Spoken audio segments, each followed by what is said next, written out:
There is no doubt that one of the most powerful social forces and ideologies in the past 40 years has been feminism. The broadly construed notion that men and women should have equality in terms of the law and opportunity is certainly something essentially everyone is on board with. But what is the relationship between modern feminism and femininity itself? This is a question James Cusson of the Living Philosophy podcast on YouTube recently explored, and his insights and analysis were really interesting. The term feminism, as we use it today, first appeared in the 1837 work of the utopian socialist Charles Fourier. The Oxford Dictionary defines it as advocacy of the rights of women based on the theory of equality of the sexes. In this episode, we're exploring the idea that this feminism has been misnamed. We're going to be distinguishing between true feminism and the historical women's movement, which we'll be calling Womanism. This new feminism will be a movement centered not on the female sex, but on the feminine itself, and on the currently disregarded values of femininity. So the first thing he does is distinguish between what he calls womanism, which is a movement focused on women, meaning those of the female sex, and authentic feminism, which is a movement about femininity and its place in the social order. So he goes on to explain the distinction between being a woman and being feminine. The idea that femininity and masculinity can be separated from their associated sexes is an idea that has a long history in Chinese philosophy, with the dynamic forces of yin and yang representing these abstracted masculine and feminine principles at least as far back as the school of naturalists in the 3rd century BC. It's also something that is intuitively grasped in language. In the English language, we have words like effeminate and mannish that have long been applied to people who do not fit the gender role stereotypes of their culture. There are some men who are more feminine than many women, and some women that are more masculine than many men. And while masculinity and femininity are obviously more correlated with their connected sexes, every person has some admixture of both in their psyche. So here we see, as he has said, that everyone actually has a mixture of both masculine and feminine characteristics within them, whether they are biologically male or female. And this is pretty much something we all intuitively know. And we also know that men tend to be more masculine in their orientation and women tend to be more feminine in their orientation. And this is no surprise to anyone who is familiar with biology and how males and females of all different species manifest different natural characteristics as a general rule. So what are the masculine characteristics and the feminine characteristics? This is actually a question of some debate, but as a general rule, masculinity tends to be connected more to materiality, to stoicism, to being pragmatic, to justice, competitiveness. It's numbers-oriented, it's things-oriented, it's objective, independent, assertive, driven. It's focused on grit, practicality. It's more of speaking, it's knowing, it's deconstructive. And then the feminine, on the other hand, is holistic, spiritual, cooperative, artistic, nurturing, language-oriented, emotionally connected, kind, peacemaking, people and relationship-focused, graceful, elegant, expressive, full of mercy, listening, and meaning. Now, it should be noted that everyone has some mixture of these characteristics in themselves. And it also should be noticed that there's a lot of overlap. A significant number of women are more masculine than a significant number of men. But it should be noted that the majority of women are more feminine on average than men. So, as we look at these two lists, maybe we should ask ourselves if femininity amongst women is really valued in our society. In essence, I'm suggesting that 20th century women have been living for centuries in a male-oriented culture, which has kept them unconscious of their own feminine principle. Now, in their attempt to find their own place in a masculine world, they have unknowingly accepted male values. Goal-oriented lives, compulsive drivenness, and concrete bread which fails to nourish their feminine mystery. Marion Woodman, the owl was a baker's daughter. Having established what masculinity and femininity look like at the individual level, it's time to look at the same distinction from the perspective of the collective.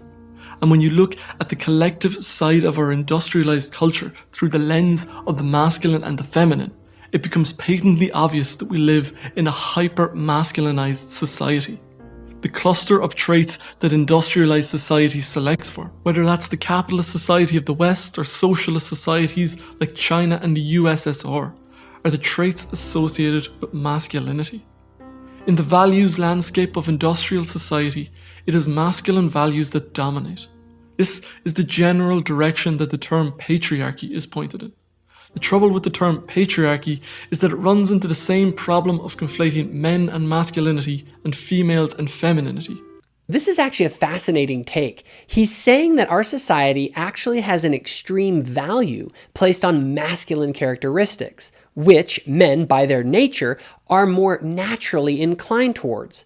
However, when men excel in greater numbers than women, in a world that places a premium on masculine character traits, the society is declared oppressive and patriarchal towards women. But is this because women are oppressed, or because we as a society do not value femininity? The Oxford Dictionary defines patriarchy as a society, system, or country that is ruled or controlled by men. In a masculine values landscape, it is inevitable that on average, men will come out on top. While both men and women partake of masculinity and femininity, at scale, masculine traits are more correlated with males and feminine traits are more correlated with females. As such, in a landscape that is organized according to masculine values, men have a statistical advantage and are more likely by the setup of the landscape to come out on top. Historically, the women's movement has sought to overcome this. The basis for this movement has been the idea of the equality of the sexes. The womanist movement felt that women were being kept out of the workplace and places of power because of historical oppression. The direction of this oppression was seen to be men over women, but this, as we are arguing here, merely obscures the real depth and nature of the problem. All of this brings us to the real crux of the argument. The historical movement that we call feminism has not actually been feminism at all. This historical movement that in this episode we're calling Womanism achieved a big shift in the organization of society, but not in the collective value system. Do you see what he's saying here? Feminism is not about finding value in the feminine. It is about encouraging women, that's why he calls it womanism, to be more competitive in a landscape that values masculine characteristics. It's about making females, women, more masculine. And this is really a brilliant insight. Womanism brought women more and more into the masculine value system. The integration of women into the masculine value sphere was the ultimate victory for what we might call masculinism. Looking back at the traits associated with femininity in the BSRI, we find the following terms: yielding, compassionate, tender, soft-spoken, and children-loving. These traits don't bring to mind coders in Google, Fortune 500 CEOs, or Wall Street bankers. Now, I can hear men watching this video saying to themselves that the world certainly does not seem to value masculinity, and that is true if you are a man. What feminism does is it tells women to be more masculine and then chastises men as oppressive if they express their own masculinity, because male expressions of masculinity are a force that they are competing with in the masculine values landscape. The result is to push to make women more masculine and men more feminine, instead of seeing both masculinity and femininity as two parts of a comprehensive whole for human flourishing. Those top-paid job descriptions are more intuitively connected with masculine traits like assertive, analytical, willing to take risks, dominant, aggressive, competitive, and ambitious. By framing it as a problem of women versus men, Womanism unwittingly validated the culture's value distribution. It affirmed the value of competitiveness, of ambition, and of dominance, and it argued that women are just as competent in these traits as men. And so, what womanism ended up doing was initiating women into a masculinist value structure, a landscape where their gender-correlated traits are punished rather than rewarded. The post-womanist world has never been so masculinist. Sure, a few more of those with power and influence are women, but the value structure is exactly the same. Womanism consummated industrial society's apotheosis of masculine values while putting the final nail in the coffin of feminine values. The entire thrust of womanism ended up being not a revaluation of the feminine, but an initiation of women into a masculine paradigm. What has historically been called feminism is thus, ironically, a masculinist movement. Rather than weakening the competitive dominance paradigm of masculinism, it concretized it. Nothing has done more to devalue the feminine than so-called feminism. Ooh, he's exactly right. We must be careful not to throw the baby out with the bathwater. The impulse to create equality of legal status and equality of opportunity for men and women is absolutely the right impulse. And the first wave of the feminist movements, which had that as a goal, was completely justified. But as those ends were largely achieved, the movement went off the rails. Perhaps then the revaluation of the feminine could be more accurately portrayed as the consummation of womanism, as a new wave in the movement where, as women got more power, they could work towards a revaluation of the value system itself. This is in fact exactly what happened. In the 1980s and 90s, the equality versus difference debate was a major battleground in the women's movement. Ultimately, however, the equality camp who argued for the similarities between men and women won out, and so-called difference feminism fell out of all favour. And so, rather than affirming the value of feminine traits, rather than valorising care, community, cooperation and connection, womanism abandoned feminine values. And so, we live in a society that has become completely imbalanced towards one way of viewing the world, the masculinist value structure. Unsurprisingly, the total dominance of the masculinist value structure has quickly led to cracks appearing in the foundations of society. In his 2002 work, Authentic Happiness, the father of positive psychology, Martin Seligman, noted that mounting over the last 40 years in every wealthy country on the globe, there has been a startling increase in depression. Depression is now 10 times as prevalent as it was in 1960, and it strikes at a much younger age. The mean age of a person's first episode of depression 40 years ago was 29 and a half, while today it is 14 and a half years. This is a paradox since every objective indicator of well-being, purchasing power, amount of education, availability of music and nutrition, has been going north, while every indicator of subjective well-being has been going south. How is this epidemic to be explained? Now, obviously, I don't think he is saying that this fully explains the rise in depression, but it is extremely compelling to say that our culture has minimized the feminine virtues and that we've become unbalanced in our society. The masculine characteristics that lead to material prosperity, if not balanced against the forces of femininity, create a cold world of numbers and data rather than a world of relationships, love, mystery, and meaning. The mental health crisis isn't the only major symptom of this nadir of the feminine. The links to the ecological crisis are obvious, and one could also argue that the meaning crisis could be seen as the consummation of centuries of de-emphasis on the feminine. Masculine values have taken such precedence in their striving upward that the earth and this life have lost all their meaning. The sense of embodied meaning and connection to the world around us has been lost in the desensitized realm of the masculine until we have been left treading water in the nihilistic void. What's really remarkable is how the data supports this.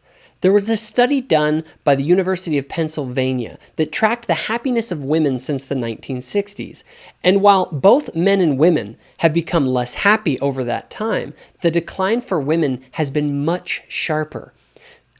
In the 1960s, women were actually happier than men on average, and now that is flipped, and women are the less happy of the two sexes, despite the increase in female involvement in the workplace and increases in female representation in nearly all aspects of society.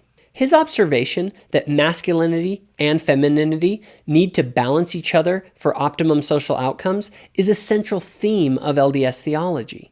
But it is in the matrimonial union of male and female as one that we attain perhaps the most complete meaning of our having been made in the image of God, male and female.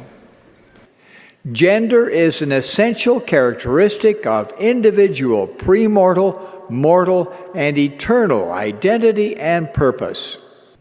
But from the beginning of creation, God made them male and female. For this reason, a man will leave his father and mother and be united to his wife, and the two will become one flesh. Therefore, what God has joined together, let no one separate. Nevertheless, neither is the man without the woman, neither the woman without the man in the Lord. In the celestial glory there are 3 heavens or degrees, and in order to obtain the highest, a man must enter into this order of the priesthood, meaning the new and everlasting covenant of marriage. And if he does not, he cannot obtain it. Fundamental to us is God's revelation that exaltation can only be attained through faithfulness to the covenants of an eternal marriage between a man and a woman. That divine doctrine is why we teach that gender is an essential characteristic of individual premortal, mortal, and eternal identity and purpose. Interestingly enough, it was actually this quote from an author and podcaster named Brett McKay that I believe most beautifully summed up the proper paradigm for viewing the necessity of the differences in our natures as men and women. There are 2 ways to define manhood. One way is to say that manhood is the opposite of womanhood. The other is to say that manhood is the opposite of childhood. Manhood is the opposite of childhood and concerns one's inner values. A child is self-centered, fearful, and dependent. A man is bold, courageous, respectful, independent, and of service to others. Thus a boy becomes a man when he matures and leaves behind childish things. Likewise, a girl becomes a woman when she matures into real adulthood. Both genders are capable of and should strive for virtuous human excellence. When a woman lives the virtues, that is womanliness. When a man lives the virtues, that is manliness. Women and men strive for the same virtues, but often attain and express them in different ways. The virtues will be lived and manifested differently in the lives of sisters, mothers, and wives than in brothers, husbands, and fathers.